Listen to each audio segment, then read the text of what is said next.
Madan movies banner ಅಡಿಯಲ್ಲಿ ಮೂಡಿಬಂದಂತ life of Mridula ಎಂಬ ಕನ್ನಡ ಸಿನಿಮಾದ ಟ್ರೇಲರ್ ಅನ್ನು ಮಂಗಳವಾರ ಆಗಸ್ಟ್ 13ರಂದು ಚಿತ್ರತಂಡ ಹಿರಿಯ ಕಲಾವಿದರಾದಂತ ದತ್ತಣ್ಣ ಅವರ ಆಶೀರ್ವಾದದೊಂದಿಗೆ ಚಿತ್ರದ ಟ್ರೇಲರ್ ಅನ್ನು ಬಿಡುಗಡೆ ಮಾಡಿಕೊಂಡಿದೆ. ಮದನ್ ಕುಮಾರ್ ಸಿ ಮತ್ತು ಯೋಗಿ ದೇವಗಂಗೆಯವರ ನಿರ್ಮಾಣವಿರುವ ಈ ಲೈಫ್ ಆಫ್ ಮೃದುಲಾಗೆ ಚೇತನ್ ತ್ರಿವೇಣ್ ಮೊದಲ ಬಾರಿಗೆ ಆಕ್ಷನ್ ಕಟ್ ಹೇಳಿದ್ದಾರೆ. ಸಾಕಷ್ಟು ಸಿನಿಮಾಗಳ ನಿರ್ದೇಶನ ತಂಡದಲ್ಲಿ ಕೆಲಸ ಮಾಡಿ ಅನುಭವವಿರುವ ಚೇತನ್ ತ್ರಿವೇಣ್ ಲೈಫ್ ಆಫ್ ಮೃದುಲಾ ಒಂದು ಡಾರ್ಕ್ ಸಿನಿಮಾವಾಗಿದ್ದು ಮೃದುಲಾ ಎಂಬ ಹೆಣ್ಣಿನ ಲೈಫ್ ಟೈಮ್ ಜರ್ನಿಯ ಕಥೆಯಾಗಿದೆ ಎಂದಿದ್ದಾರೆ. ಮದನ್ ಕುಮಾರ್ ಸಿ ಹಾಗೂ ಯೋಗಿ ದೇವಗಂಗೆಯವರು ಚಿತ್ರ ನಿರ್ಮಾಣ ಮಾಡಿದ್ದು ಅಚ್ಚು ಸುರೇಶ್ ಅವರ ಛಾಯಾಗ್ರಹಣವಿರುವ ಈ ಚಿತ್ರಕ್ಕೆ ವಸಂತ್ ಕುಮಾರ್ ಅವರ ಸಂಕಲನವಿದೆ ಹಾಗೂ ಯೋಗಿ ದೇವಗಂಗೆಯವರ ಸಾಹಿತ್ಯವಿದ್ದು ರಾಹುಲ್ ಎಸ್ ಮಾಸ್ಟರ್ ಅವರು ಸಂಗೀತ ನಿರ್ದೇಶನ ಮಾಡಿದ್ದಾರೆ. ಇನ್ನು ಮದನ್ ಕುಮಾರ್ ಸಿ ಪ್ರಮುಖ ಪಾತ್ರದಲ್ಲಿ ನಟಿಸಿದ್ದು ಆಶಾ ಸುಜಯ್, ತೇಜಸ್ವಿನಿ ಆರ್ ಗೌಡ, ಪೂಜಾ ಲೋಕಾಪುರ್, ಪ್ರೀತಿ ಚಿದಾನಂದ್ ಪ್ರಮುಖ ಪಾತ್ರಗಳಲ್ಲಿ ಕಾಣಿಸಿಕೊಂಡಿದ್ದಾರೆ.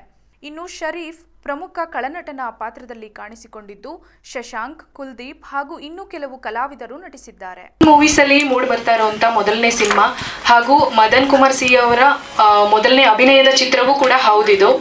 ಹಾಗಾಗಿ ಈ ಚಿತ್ರದ ಬಗ್ಗೆ ದತ್ತಣ್ಣ ಸರ್ ಒಂದೆರಡು ಮಾತಾಡ್ಬೇಕಂತ ಕೇಳ್ಕೊತೀನಿ ಸರ್. ನಮಸ್ಕಾರ. ಇದು ಟ್ರೇಲರ್ ಲಾಂಚ ಸಿನಿಮಾ ಲಾಂಚ ನನಗೆ ಅನುಮಾನ ಬರ್ತಿದೆ. ಯಾಕೆಂದರೆ ಸಿನಿಮಾ ಬಗ್ಗೆ ಹೆಚ್ಚಿನ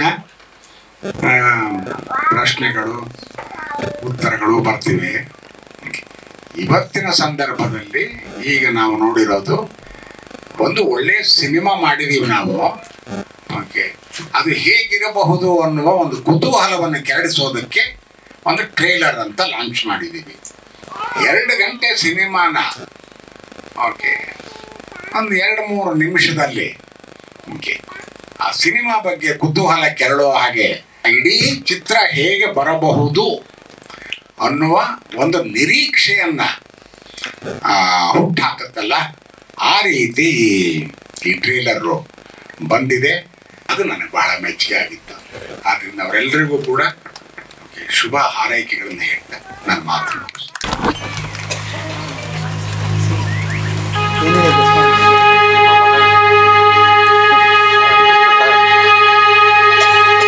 ಸುಮಾ, ಈ ಜಗತ್ತನ್ನು ನೋಡ್ತಿದ್ದೀರಾ?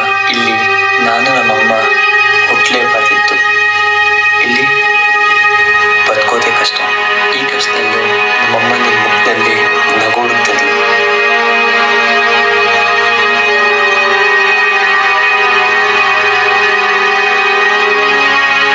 ವರ್ಷಕ್ಕೆ ಮಾಡಿದಪ್ಪ ನನ್ನ ಮರ್ತೆ ಹೋಗಿದ್ದಾನೆ. ಆಚೆಯು ಆಗಸಂತೆ ತಿಳಿ ನೀಲ ಬಣ್ಣ ಬಡಿದು ನನ್ನ ತನ್ನತ್ತ ಸೆಳೆದಿದೆ. ನಾವು ಪೊಲೀಸ್ ಅಂತೆ, ಪೊಲೀಸ್ ಕಂಡು ಇಟ್ಟಿದ್ದ, ಅದಕ್ಕೆ ನಾವು ಪೊಲೀಸ್ ಅಂತೆ. ನನ್ನ ಅಬ್ಬೆಗೆ ನಾನೇ ಕಾವಲ್ಕಾಯ್ತೆ.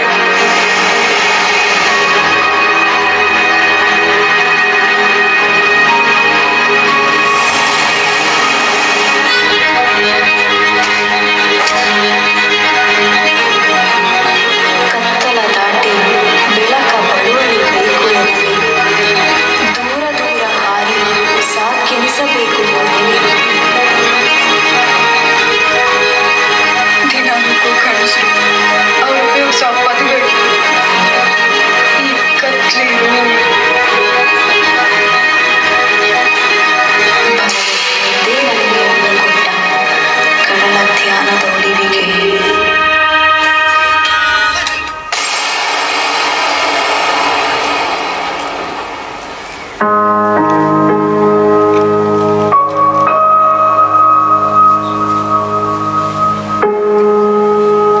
ಮೃದುಲಾ ಅಂತ ಒಂದು ಹೆಣ್ಣಿನ ಕಂಪ್ಲೀಟ್ ಜರ್ನಿ ಸ್ಟೋರಿನೇ ಈ ಸಿನಿಮಾ ಮೂಲ ಸರ್. ಅದರಲ್ಲಿ ಒಂದು 3 ಕಾಲಮಾನಗಳಲ್ಲಿ ಸಿನಿಮಾ ನಡೆಯುತ್ತೆ ಸರ್. ಇದು ಅವಳು ಹುಟ್ಟಿದಾಗ ಒಂದು ಕಾಲಮಾನ ಆದರೆ, ಅವಳು ಬೆಳೆದಾಗ ಮತ್ತೆ ಅವಳು ಇನ್ನೊಂದು ಟೈಮಲ್ಲಿ ಬರುವಂಥ ಮಿಡ್ಲ್ ಏಜಲ್ಲಿ ಆ ಒಂದು ಕಾಲಮಾನ ಆಗುತ್ತೆ. ಅದರಲ್ಲಿ ಒಂದು 3 ಪರ್ಟಿಕ್ಯುಲರ್ ಘಟನೆಗಳು, ಒಂದು ಸಂದರ್ಭಗಳು ಅವಳ ಲೈಫಲ್ಲಿ ಇಂಥ ಪರ್ಟಿಕ್ಯುಲರ್ ಘಟನೆ, ಒಂದು ಘಟನೆ. ಈ 3 ಘಟನೆ ಸುತ್ತಮುತ್ತ ನಡೆಯುವಂಥ ಇಡೀ ಸ್ಟೋರಿ ಸರ್. ಇದು ಕಂಪ್ಲೀಟ್ ಆಗಿರ್ತದೆ. ಇದು ಒಂದೊಂದು ಡಾರ್ಕ್ ಡ್ರಾಮಾ ಜಾನರಲ್ಲಿ ಬರುತ್ತೆ ಸರ್. ಇದು ಅಂದರೆ ಒಂದು ಹಾರ್ಡ್ ಎಮೋಷನ್ಸ್ ಇರುತ್ತೆ. 100% ನಿಮಗೆಲ್ಲ ಕಣ್ಣಲ್ಲಿ ನೀರು ಹಾಕ್ಸುತ್ತೆ ಅಂತ ಅಂದ್ಕೊಳ್ತೀನಿ ಸರ್. ಎಲ್ರಿಗೂ ನಮಸ್ಕಾರ. ನನ್ನ ಹೆಸರು ಮದನ್ ಅಂತ. ಈ ಲೈಫ್ ಆಫ್ ಮೃದುಲಾ ಇದು ಚೇತನ್ ಅವರು ಫಸ್ಟ್ ನನಗೆ ಹೇಳಿದಾಗ ಇಷ್ಟ ಆಯಿತು, ಕತೆ ಇಷ್ಟ ಆಯಿತು. ಮತ್ತು ಅದಕ್ಕೆ ಬೇಕಾಗಿರೋ ಒಂದಷ್ಟು ತಯಾರಿಗಳು ಮಾಡ್ಕೊಂಡಿದ್ದೆ. ನಾನು ಸ್ವಲ್ಪ ಫಿಟ್ಟಾಗಿ ಒಂಚೂರು ಹಂಗೆ ಇರಬೇಕು, ಆ ಥರ ಎಲ್ಲ ಇದು ಮಾಡಿದ್ದೆ. ಅದಕ್ಕೂ ಬಿಫೋರ್ ಹೇಳಬೇಕಂದ್ರೆ, ನಾನು 2018ರಲ್ಲಿ ಯೋಗಿ ದುನಿಯಾ ಅಂತ ಒಂದು ಸಿನಿಮಾ ರಿಲೀಸ್ ಆಯಿತು, ಲೂಸ್ ಮಾದ ಯೋಗಿ ಅವ್ರದ್ದು. ಅದರಲ್ಲಿ ಒಂದು ಸಣ್ಣ ಕ್ಯಾರೆಕ್ಟರ್ ಮಾಡಿದ್ದೆ. ಸೊ ಅದು ಕೂಡ ನನಗೆ ಚೇತನ್ ಅವರೇ ಅವಕಾಶ ಕೊಟ್ಟಿದ್ದು. ಅದರಲ್ಲೂ ಅವರು ನೋಡಿ ಅವಾಗ ಸ್ವಲ್ಪ ಹಿಂಗೆ ಗುಂಡಾಗಿದ್ದಾಗ ಪಪ್ಸ್ ಅಂತ ಒಂದು ಕ್ಯಾರೆಕ್ಟರ್ ಹೆಸರು ಇಟ್ಬಿಟ್ಟು ಮಾಡಿಸಿದ್ರು. ಅಲ್ಲಿಂದ ನಂದು ಅವ್ರದ್ದು ಸಂಬಂಧ ಬೆಳೀತು ಸರ್. ಅವ್ರ ಜೊತೆ ನಾನು ಒಂದು 5-6 ಶಾರ್ಟ್ ಫಿಲಮ್ಸು ಆ್ಯಕ್ಟ್ ಮಾಡಿದ್ದೀನಿ. ಅದರಲ್ಲೂ 3 ನಾನೇ ಪ್ರೊಡ್ಯೂಸ್ ಮಾಡಿದ್ದೀನಿ. ಸೊ ಎಲ್ಲರಿಗೂ ನಾನು ಧನ್ಯವಾದ ಹೇಳಿ ಇಷ್ಟಪಡ್ತೀನಿ. ನನ್ನ ಹೆಸರು ಶರೀಫ್ ಅಂತ. ಚೇತನ್ ಅವರು ಒಂದು ಕ್ಯಾರೆಕ್ಟರ್ ಮಾಡಿಸ್ಬೇಕು ಅಂದ್ಬಿಟ್ಟು ನಾನು ಫೋನ್ ಮಾಡಿದ್ರು, ಬನ್ನಿ ಆಫೀಸಿಗೆ ಅಂತ ಬಂದೆ. ಆಮೇಲೆ ಹೇಳಿದ್ರು ನನಗೆ ಈ ಥರ ಪಾತ್ರ ಮಾಡಬೇಕು ಅಂತ ಕ್ಯಾರೆಕ್ಟ್ರಲ್ಲಿ. ಬಟ್ ನಾನು ನ್ಯಾಚುರಲಿ ನಾನು ವೆರಿ ಸಾಫ್ಟ್ ಹಾರ್ಟೆಡ್. ಬಟ್ ಅವರು ಕ್ಯಾರೆಕ್ಟರ್ ಕೊಟ್ಟಿರೋದು ಎಂಥದಂದರೆ ತುಂಬ ಕಠಿಣವಾದದ್ದು. ನನಸಾಗಿಲ್ಲ. ಮತ್ತು ಇದ್ರೂ ಏನು ಮಾಡಬೇಕು, ಮಾಡಲೇಬೇಕಲ್ಲ ಅಂದ್ಬಿಟ್ಟು ಮಾಡಿದ್ದೀನಿ. ನಾನು ಪ್ರಯತ್ನ ಪಟ್ಟಿದ್ದೀನಿ. ನಾನು ಎಷ್ಟು ಚೆನ್ನಾಗಿ ಮಾಡಬೇಕು ಮಾಡಿದ್ದೀನಿ. ಆಮೇಲೆ ದೇವ್ರ ಮೇಲೆ thank you so much for. ಇಲ್ಲಿ ಬಂದಿರೋಂಥ ಎಲ್ರಿಗೂ ನನ್ನ ನಮಸ್ಕಾರಗಳು. ನನ್ನ ಹೆಸರು ರಾಹುಲ್ ಅಂತ. ಈ ಚಿತ್ರಕ್ಕೆ ನಾನು ಸಂಗೀತ ನಿರ್ದೇಶನ ಮಾಡಿದ್ದೀನಿ. ಸೊ ಈ ಚಿತ್ರನ ನನಗೆ ಫಸ್ಟ್ ಬಂದು ಹೇಳಿದ್ದು ನಮ್ಮ ಯೋಗಿ ದೇವಗಂಗೆ ಸರು, ಈ ಥರ ಒಂದು ಸಿನಿಮಾ ಇದೆಯಪ್ಪ ಮಾಡ್ತೀಯ ಅಂತ. ಅವಾಗ ನನಗೆ ಇನ್ನೂ ಜ್ಞಾಪನಕ್ಕಿದೆ, ಸೆಕೆಂಡ್ ಇಯರ್ BCom ಓದ್ತಿದ್ದೆ ನಾನು ಅವಾಗ. ಇನ್ನೇನು ಎಕ್ಸಾಮ್ ಬರ್ದು ಹಿಂಗೆ ಆಚೆ ಬಂದೆ. ನನಗೆ ಆವಾಗ ನಾನು ಚೇತನ್ ಸರ್ ಅವರ ಮನೆಗೆ ಹೋಗಿ, ಅವ್ರ ಆಫೀಸ್ಗೆ ಹೋಗಿ, ಅಣ್ಣ ಏನು ಸ್ಟೋರಿ ಅಂತ ಹೇಳಿದಾಗ ಈ ಥರ ಒಂದು ಡಾರ್ಕ್ ಸಬ್ಜೆಕ್ಟ್ ಇರೋವಂಥ ಸ್ಟೋರಿ ಅಂತ ಅಂದರು. ಅದಾದಮೇಲೆ ನನಗೆ ಅವ್ರ ಸಿಸ್ಟಮಲ್ಲಿ ಫಸ್ಟು ಒಂದು ಸೀನ್ನ ತೋರಿಸಿದ್ರು, ಓಪನಿಂಗ್ ಸೀನ್ನ ತೋರಿಸಿದ್ರು. ಆ ಸೀನ್ ತೋರಿಸಿದ ತಕ್ಷಣ ನೀನು ಹೆಂಗೆ ಇದನ್ನು ಅಪ್ರೋಚ್ ಮಾಡ್ತೀಯಾ ಅಂತ ಹೇಳಿದ್ರು. ಲೈಕ್ ಫಾರ್ ಎಕ್ಸಾಂಪಲ್ ಈ ಆ್ಯಕ್ಟ್ರೆಸ್ಸಿಗೆಲ್ಲ ಸ್ಕ್ರೀನ್ ಟೆಸ್ಟ್ ಇರುತ್ತಲ್ಲ, ಅದೇ ರೀತಿ ನೋಡೋಣ ಇನ್ನು ಮಾಡ್ತಾನೋ ಮಾಡಲ್ವ ಅಂತ ಅಂದ್ಬಿಟ್ಟು ನನಗೆ ಟೆಸ್ಟ್ ಮಾಡೋದಕ್ಕೆ ಅಂತ ಒಂದು ಫಸ್ಟ್ ಸೀನ್ ಓಪನ್ ಮಾಡಿದ್ರು, ಓಪನಿಂಗ್ ಸೀನು. ಸೊ ಓಪನಿಂಗ್ ಸೀನ್ ನೋಡ್ತಿದ್ದಂಗೆ ಅಣ್ಣ ಒಂದು ಕೆಲಸ ಮಾಡೋಣ, ಇದಕ್ಕೆ ಹಿಂದೂಸ್ತಾನಿ ರಾಗ ಹೋಗೋಣ ಅಂತ ಅಂದೆ. ಆವಾಗ ಇವ್ರಿಗೆ ಗೊತ್ತಾಯಿತು, ಇಲ್ಲ ಇನ್ನೇನೋ ಮಾಡ್ತಾನೆ, ಇವ್ನ ಕೈಲಾಗುತ್ತೆ ಅಂತ ಅಂದ್ಬಿಟ್ಟು. ಅದಾದಮೇಲೆ ನನಗೆ ದುರಾದೃಷ್ಟದಿಂದ ನನಗೆ ಎಕ್ಸಾಮ್ಸ್ ಇತ್ತು. ಸೊ ಅವರು ವೆಯ್ಟ್ ಮಾಡಿ ಅದಾದಮೇಲೆ 1 by 1 ಸ್ಟೋರಿನ ನೀಟಾಗಿ ನಾನು ಕೇಳಿ ಎಕ್ಸ್ಪ್ಲೇನ್ ಮಾಡಿ ಅದಾದಮೇಲೆ ನಾನು ಸಾಂಗ್ನ ಮ್ಯೂಸಿಕ್ನ ಮಾಡೋಕ್ಕೆ ಅಪ್ರೋಚ್ ಮಾಡ್ಕೊಂಡಿದ್ದೆ. ಇದಕ್ಕಿಂತ ಮುಂಚೆ ನಾನು ಯಾರ ಕೆಳಗಡೆನೂ ಕೆಲಸ ಮಾಡಿಲ್ಲ. ಇದು ಸಿನಿಮಾ ಅಂತ ಬಂದರೆ ಇದು ನನ್ನ ಫಸ್ಟ್ ಸಿನಿಮಾ. ಆಲ್ಬಮ್ ಸಾಂಗ್ಸ್ ಎಲ್ಲ ಮುಂಚೆ ಸುಮಾರು ಮಾಡಿದ್ದೀನಿ. ಸೊ ನಾನು ಆ್ಯಕ್ಚುಲಿ ಥ್ಯಾಂಕ್ಸ್ ಹೇಳಬೇಕಾಗಿರೋದು ನಮ್ಮ ಡೈರೆಕ್ಟ್ರಿಗೆ ಮತ್ತು ನಮ್ಮ ಪ್ರೊಡ್ಯೂಸರ್ಗೆ. ಎಲ್ಲರಿಗೂ ನಮಸ್ಕಾರ. ನನ್ನ ಹೆಸರು ತೇಜಸ್ವಿನಿ ಗೌಡ.